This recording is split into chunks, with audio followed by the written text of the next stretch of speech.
Mesdames, Messieurs, bonsoir, bienvenue dans la place de l'info. J'espère que vous allez bien. Les stations se préparent au grand rush, évidemment, de la saison qui a déjà commencé pour certaines stations le week-end dernier. Mais on va, pendant toute la semaine, s'intéresser à ces métiers de montagne avec nos différents invités. Et merci beaucoup, Jean-Yves Remy, d'être avec nous. Vous êtes le PDG du groupe Label Montagne, 11 stations. Et on commence avec quelques webcams de l'une de vos stations, Pras-sur-Arly, avec Dominique Bromoré au téléphone. Bonsoir, Dominique. Oui, un bonsoir. petit de Larsen. Alors, on voit actuellement une webcam qui a été prise donc ce matin. Nous sommes à 1700 mètres d'altitude au sommet du Crêt du Midi. Au départ d'ailleurs du Crêt du Midi, on est à combien de neige actuellement à 1700 mètres d'altitude? Il y a à peu près 80 cm. 80 cm à 1700 mètres d'altitude. C'est pas mal pour à peine une mi-novembre. Ah oui, c'est remarquable, c'est assez exceptionnel. Ça fait quelques années qu'on n'avait pas eu ce genre de cumul de neige. Et donc ça donne de bonnes augures pour la suite. Ouais. On va avoir une deuxième webcam pour bien comprendre. Là, on était bien à Pras-sur-Arly. Nous sommes en altitude là. On est clairement en plein cœur du domaine. Il a fait beau, globalement, aujourd'hui en altitude. Ah ouais, il y avait des conditions fantastiques. D'accord. Ouais. Elle sert à quoi cette neige? Parce que très clairement, vous n'allez pas ouvrir là demain matin. Ce matériau, il sert à quoi? Ah ben, déjà, c'est l'annonce de la saison d'hiver. C'est complètement lancé. On a des cumuls qui sont quand même très importants cette année. On a 40 cm à 60 cm au pied des pistes et pratiquement 1 mètre au sommet.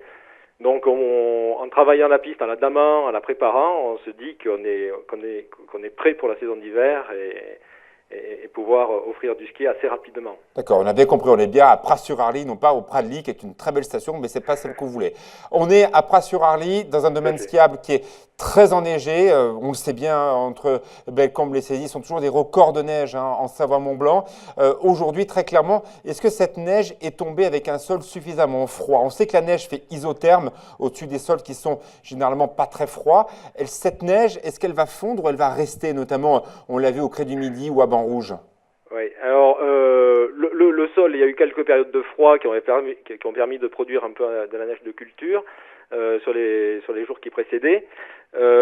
Après, ça dépendra essentiellement de la météo qui va suivre. Et effectivement, je vous annonce un fond froid pour samedi avec de la neige aux alentours de 1200-1300. Vous l'attendez celle-là? Donc a priori, on est sur une perspective où ça devrait bien se maintenir et permettre de continuer à travailler et à poursuivre le développement de cet enneigement-là. C'est ce qu'on souhaite. L'ouverture est pour quand? À Pras? On fera des ouvertures probablement, déjà pour les vacances de Noël c'est certain, et des ouvertures anticipées sur les week-ends qui précèdent. D'accord. Voilà. Ça, on attend un petit peu pour avoir un peu plus de visibilité météo. Vous voulez pas vous emballer pour l'instant, on fait les fonds comme on dit. Voilà, exactement. Merci beaucoup Dominique Bromoré, le directeur d'exploitation de la station de Pras-sur-Arly. Nous sommes à la limite entre la Savoie et la Haute-Savoie dans l'espace Diamant. Bonsoir Fanette.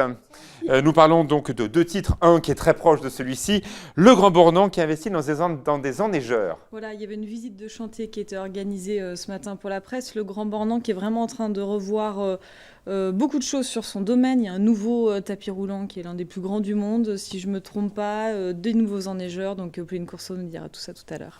Deuxième titre, la précarité qui n'a malheureusement pas de frontières. Voilà, c'est à Genève. La demande auprès des associations, il y a une cinquantaine d'associations et de services sociaux sur le canton, explose plus 40%.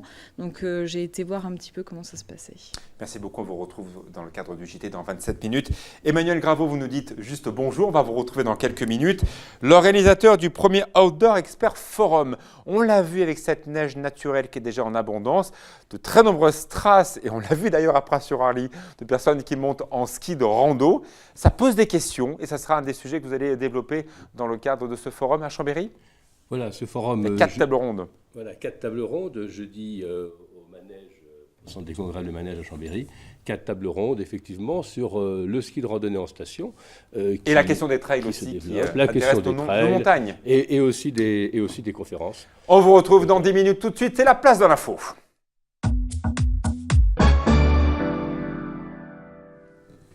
Et je vous présente Jean-Marc Silva et le tour est complet avec un très joli trophée grâce à cette campagne de l'hiver dernier, bien sûr le printemps du ski qui a monopolisé beaucoup d'acteurs de la montagne française, évidemment les institutionnels, évidemment aussi Club Med qui était avec vous dans cette opération. Voilà, ça a été récompensé par les acteurs du tourisme. Bravo à France Montagne. On l'a vu, Jean-Marc Silva, cette neige est déjà là, elle est présente en altitude jusqu'à 1000 mètres, même encore un peu plus bas dans certains massifs. Est-ce que ça a dopé les réservations ? Ah mais carrément, c'est vraiment la belle campagne de communication complémentaire à celle que nous pouvons nous lancer, professionnels du tourisme, puisque depuis ces 10 derniers jours, ces dernières chutes de neige, à titre d'information, le site de France Montagne, le site internet, est à plus 44% depuis les dernières chutes de neige. Et le site de loisirs location vacances express, et lui a fait plus 15 par rapport à 10 jours. Et par rapport à l'année dernière, plus 70%. Parce qu'il faut rappeler aussi qu'il y a un an, les attentats aussi avaient gelé l'activité. Je me retourne devant le mur digital pour comprendre un peu l'action de France Montagne dans cette période tellement cruciale qui s'appelle donc la promotion. On voit évidemment l'opération qui va tous nous intéresser. J'y serai d'ailleurs avec vous à Saint-Germain. Ça sert à quoi d'aller expliquer le ski en plein cœur de Paris avec beaucoup d'acteurs ? C'est donner l'envie. C'est en fait notre métier, c'est que d'une envie de vacances se transforme en expérience montagne. Et c'est très important de donner le premier conseil, les premières expériences qui vont être prodiguées par des moniteurs et monitrices diplômés d'État, donc des conseils qui vont donner aux enfants envie ensuite de vivre cette expérience en altitude dans nos stations, et puis suivi également par les médias, parce que ce n'est pas uniquement pour le 6e arrondissement, c'est vraiment pour toute la France. Et aujourd'hui, on pense vraiment que les vacances à la montagne, c'est quelque chose d'exceptionnel. Donc c'est ça l'enjeu de Saint-Germain. Joël Rémy, vous dirigez 11 stations. Ce lien avec les populations les plus jeunes est peut-être encore plus capital qu'auparavant. On sait qu'il y avait beaucoup de colonies de vacances qui venaient en montagne. Là, cette opération, elle est aussi directement pour ces enfants, ces petits urbains. Ce sont vos clients de demain ?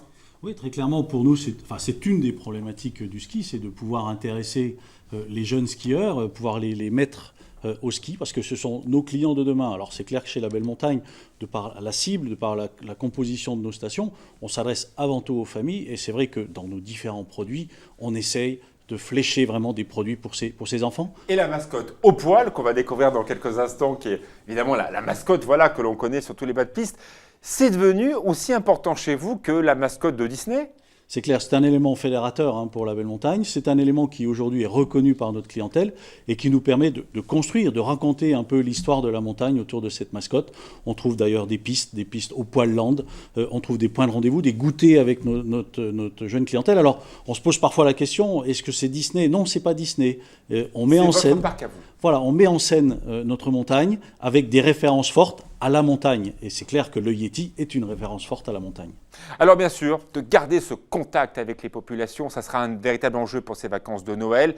Le calendrier n'est pas terrible. Jean-Marc Silva, c'est vrai qu'on n'a jamais eu autant d'offres pour cette semaine de Noël. Beaucoup d'opérateurs touristiques font 9 jours pour le prix de 7. Ils ont vraiment compris le message.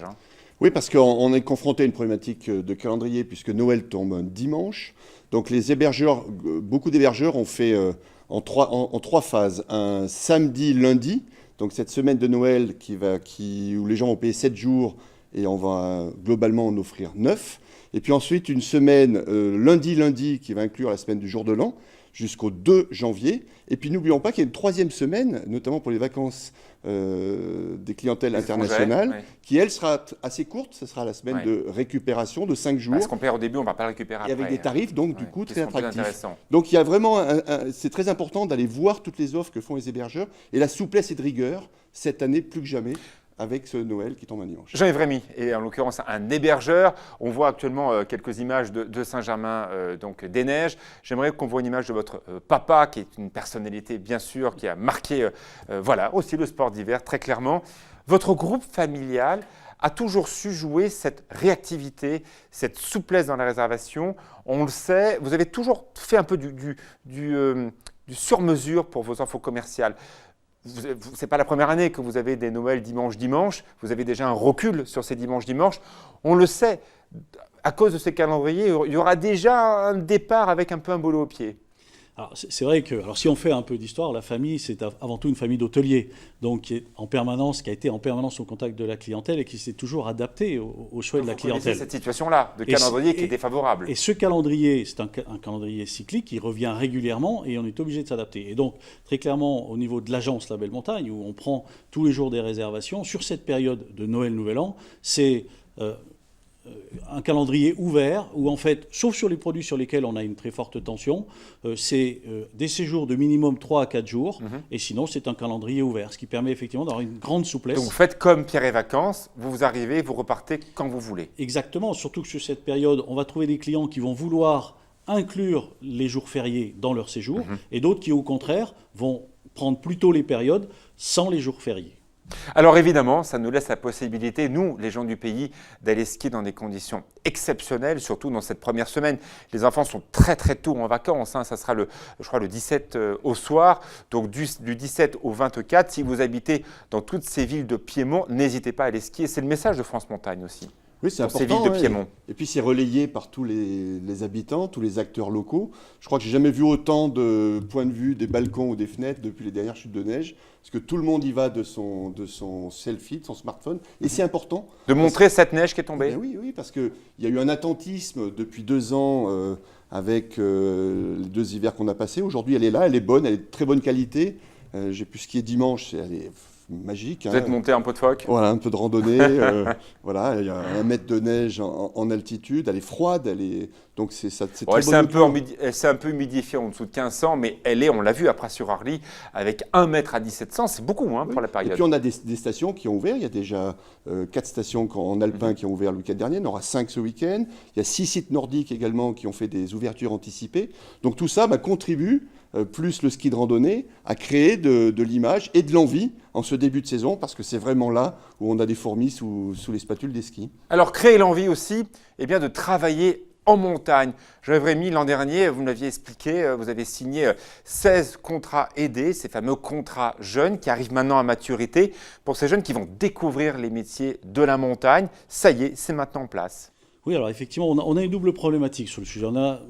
On doit créer un petit peu l'appétence en fait, parce que nos métiers sont parfois peu connus.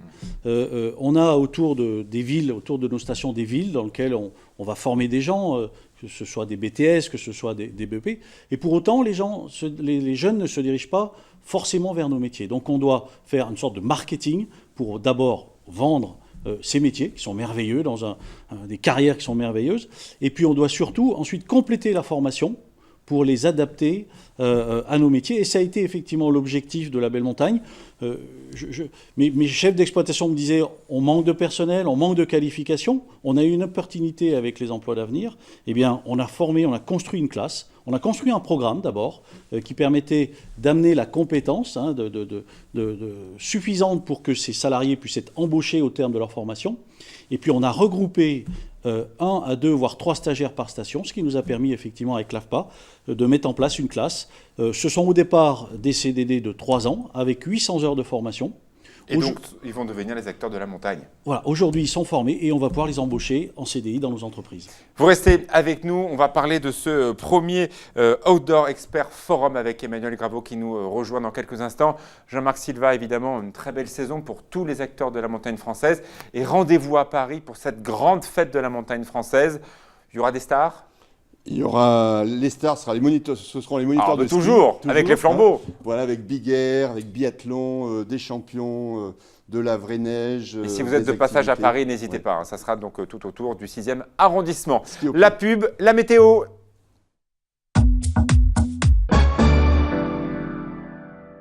De retour dans la place de l'info, nous parlons dans quelques instants de ce premier Outdoor Expert Forum qui aura lieu à Chambéry. Mais juste auparavant, les cartes météo pour demain. Alors c'est vrai, on est à l'approche d'un front froid qui devrait nous rejoindre certainement ce week-end. Auparavant, demain, c'est une journée, on va dire, très classique pour cette mi-novembre. On est légèrement au-dessus des moyennes saisonnières avec 9 degrés l'après-midi à Chambéry, 6 degrés à Saint-Jean-de-Maurienne parce que le stratus ne devrait pas se lever vraiment. En Haute-Savoie, il y a un petit front qui devrait intéresser donc une partie de la Belgique, de l'Allemagne et du nord de la Suisse et qui pourrait traîner comme ça un petit peu l'après-midi. Mais bon, ce ne sont pas des grosses quantités. Un temps plutôt humide, maussade, attention, ce week-end, normalement, il devrait faire un temps très maussade et la neige devrait redescendre aux alentours de 1200 à 1300 mètres, peut-être un peu plus bas. On en reparlera évidemment demain dans la météo de 8 Mont-Blanc. Merci beaucoup à vous, Emmanuel, d'être avec nous. On a parlé d'ailleurs tout à l'heure d'un phénomène de société, tous ces gens, et les gens du pays notamment, qui montent en ski de randonnée dès que la neige est là. C'est un phénomène de montagne dont vous voulez parler. Voilà, effectivement, on parle souvent de nouvelles pratiques, mais on oublie aussi que les pratiques se renouvellent, se régénèrent, et c'est le cas pour le ski de rando. Le ski de randonnée est effectivement une activité historique du ski alpin, n'oublions pas. Le ski a commencé en pot de phoque, a été après effectivement un peu cantonné plutôt pour un public de montagnards. Et aujourd'hui, le ski de randonnée revient. Mais il revient aussi, c'est presque un paradoxe, il revient dans les stations, au cœur des stations. Alors, on a la chance d'avoir un exploitant de 11 stations. Vous le voyez comment, ce ski de randonnée qui, parfois, il faut le dire, le soir peut gêner les engins qui travaillent avec notamment des câbles. Parfois, ça crée des petites tensions. Vous le voyez plutôt d'un bon œil ou pas vraiment ? Oui, alors c'est plutôt une opportunité, très clairement. C'est clair que dans un premier temps, il faut qu'on organise cette pratique pour que la cohabitation, qui se déroule le soir, mais aussi la journée, se fasse en toute sécurité avec le skieur alpin, le skieur de piste alpin. Sur l'aspect plus marketing, plus produit, c'est une vraie opportunité, puisqu'on met le pied à l'étrier à une clientèle, parfois nouvelle, ou parfois qui se lassait du ski alpin, et on les retrouvera tôt ou tard sur nos pistes, ou des skieurs qui, en pratique alternative, pratiquent certains moments le ski alpin et d'autres moments la randonnée. Donc c'est plutôt très positif. Alors, ce que l'on voit apparaître, c'est un véritable sport. Bien sûr, vous le connaissez, le ski de rando, la classique que l'on voit là, on monte et on descend, c'est classique. Mais on a aussi des gens qui font de cette pratique un sport. Ils montent le soir le long des pistes damées parce que ça demande moins d'efforts que de partir en plein milieu de la profonde pour monter dans la montagne. On le sait, Emmanuel Graveau, ça impacte aussi les exploitations de remontée mécanique. C'est un des enjeux de la table ronde ? Voilà, effectivement, il y a à peu près trois types de ski de randonnée. Il y a le randonneur, le skieur de randonnée. Une heure et demie, et celui qui part toute la journée. Voilà, celui qui part toute la journée. Le freerider, avec tout le phénomène free rando, le freerider qui se met aussi à la pot de phoque, c'était également quelque chose qu'on avait émergé. Et effectivement, cette population qui va faire du ski running, on va dire, quelque part, qui va faire une comme activité... il ferait son petit tour de lac en Absolument. courant. Voilà. Et c'est pour ça que tout est très complémentaire. Comme disait M. Rémy, effectivement, on peut très bien à un moment donné être skieur alpin et le soir, à la fermeture des pistes, lorsque c'est organisé, c'est tout l'enjeu justement des tables rondes qu'on essaye de monter, d'organiser, c'est effectivement d'avoir une activité de foncier, de sportive. Alors, il y a un cadre légal assez clair. En dehors des heures d'ouverture de piste, il est interdit de pénétrer sur le domaine skiable. On trouve des arrêtés municipaux dans quasiment toutes les communes. C'est une bonne chose ou une mauvaise chose, Jean Rémy ? Je pense qu'il faut qu'on organise les pratiques, parce qu'effectivement, il y a des enjeux de sécurité, et ce n'est pas pour réglementer, légiférer.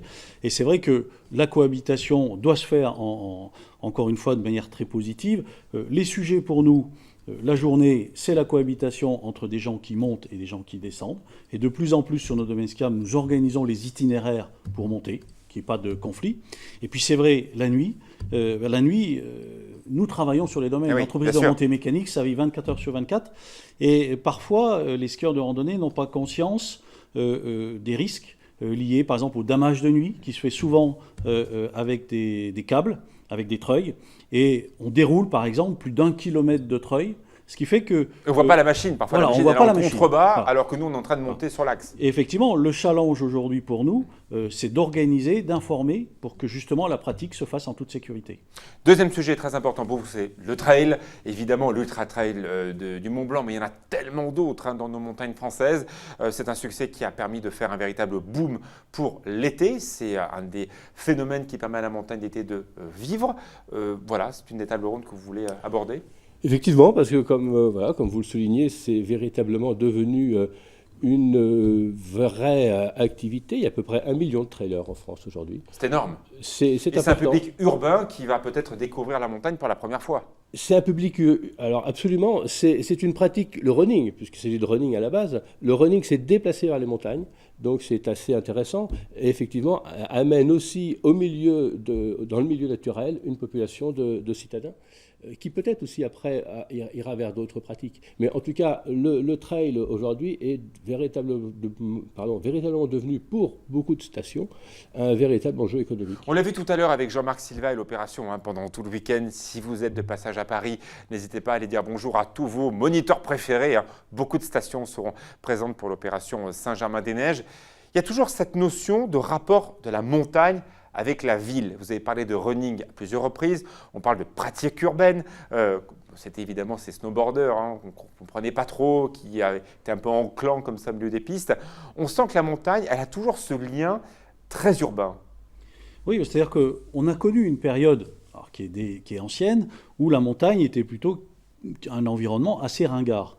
Le fait que depuis le freeride, depuis le snowboard, depuis qu'on skie qu'on carve, donc on skie plus, on carve, très clairement, on a modernisé notre image et cette image s'adresse à la jeunesse des villes. Et c'est plutôt positif pour notre économie parce qu'il faut se renouveler. On est toujours obligé de se renouveler. Et c'est là que vous trouverez les clients de demain. Merci beaucoup Jean-Yves Rémy. Bonjour à vos 11 stations qui vont se préparer. Là, on l'a vu, ils travaillent un jour et nuit.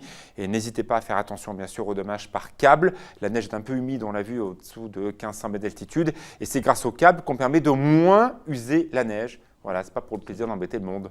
Tout à fait. Emmanuel Graveau, ça se passera à Chambéry, donc dans quelques jours. Merci beaucoup de votre présence.